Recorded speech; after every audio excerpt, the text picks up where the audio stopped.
شيك نقص بوبس الشيك مع السو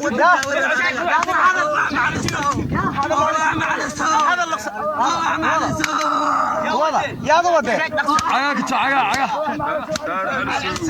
kuwan idin muuqdo waxa ay ahaayeen xubno ka tirsan kooxda al-shabaab isla markaasina waxa ay si dhow Malaysia ah daawo ugu wadeen horjooga ka tirsan kooxda oo ku dhaawacmay gobolka Mudug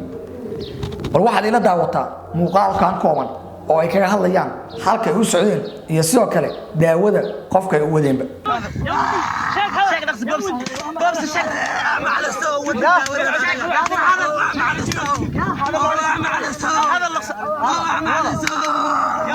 يا ضوضي يا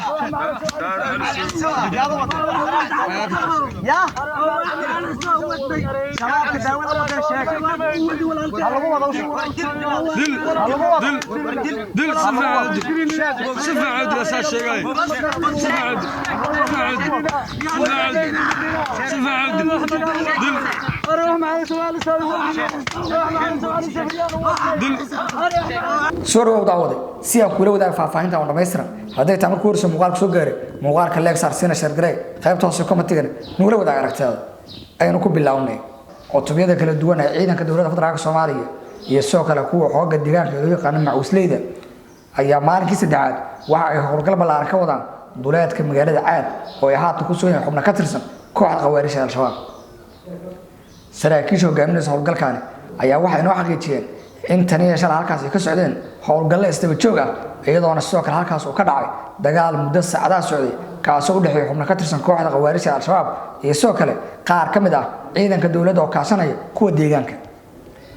shalay gilinkii dambe halkaas waxaa ka dhacay dagaal muddo saacadaha socday kaasoo sababay khasaare isku jira dhimasho iyo dhaawac oo soo gaaray xubnaha ka tirsan kooxda al-shabaab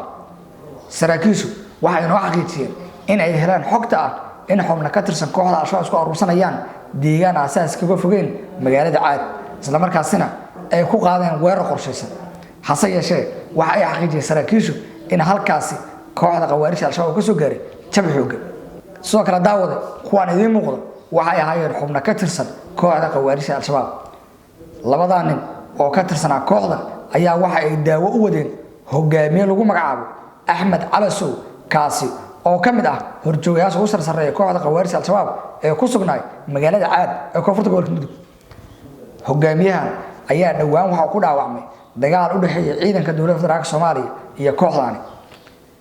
xubnahan oo daawo ka soo qaaday meel aan saas uga fogeyn Shabeelow isla markaasna si dhow Malaysia ay ku doonayeen inay gudaha u galaan magaalada Caad ayaa waxa xogtooda helay cutubiyada kala duwan ee ciidanka dawladda federaalka Soomaaliya ee howlgalka ka wada duleedka magaalada Caad ee koonfurta gobolka Mudug gacanta ayaa lagu dhigay labadan nin isla markaasina howlgal qorshaysan oo ay si wada jir u qaadeen ciidanka dawladda dadka deegaanka ayaa suurto galiyay in gacanta lagu dhigo raggaana iyo soo kale daawooyinka ay wadeen bal waxaad ila dhageysataa muuqaalkan kooban oo ay uga hadlayaan daawooyinka ay wadeen iyo halka ay wadeen شيك نقص بوبس الشيك مع السو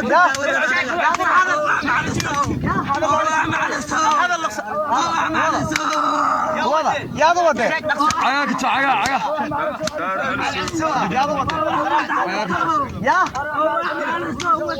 شباب داوود ولا شيك دل سفع عد اساس شيء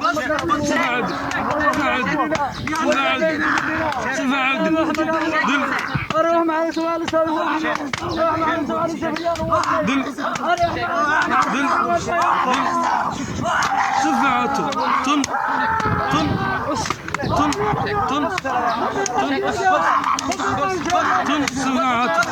siday sheegayaan labadan nin waxa ay daawad u wadeen horjooga lagu magacaabo Axmed Calasow kaas oo ka tirsanaa kooxda khawaarijta al-shabaab isla markaasna dhawaan ku dhaawacmay howlgallada sida xooggan kaga socda maamul goboleedka Galmudug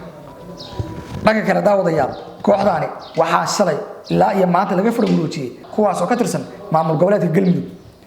galgaduud shalay gilinkii hore waxaa gacanta lagu dhigay magaalada Masagawa taasi oo maalmihii la soo dhaafay ku sugnaayeen xubno ka tirsan kooxda khawaarijta al-shabaab sidoo kale aroornimadii hore ee saakiina waxaa gacanta soo galay magaalada Ceeldheer ee gobolka Galgaduud maalmaha soo aadanna waxaa la filayaa in cutubiyada kala duwan ee ciidanka dowladda federaalka Soomaaliya iyo sidoo kale kuwa xogaga deegaankuba ay gudaha u galaan magaalada Galcad ee gobolka Galgaduud haatan magaaladaas waxa ku sugan xubno ka tirsan kooxda qawaariista Al-Shabaab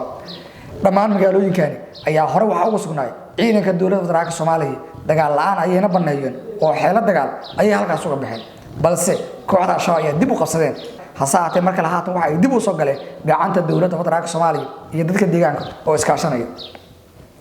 daawade haddii aan la soo gaartay dhamaadka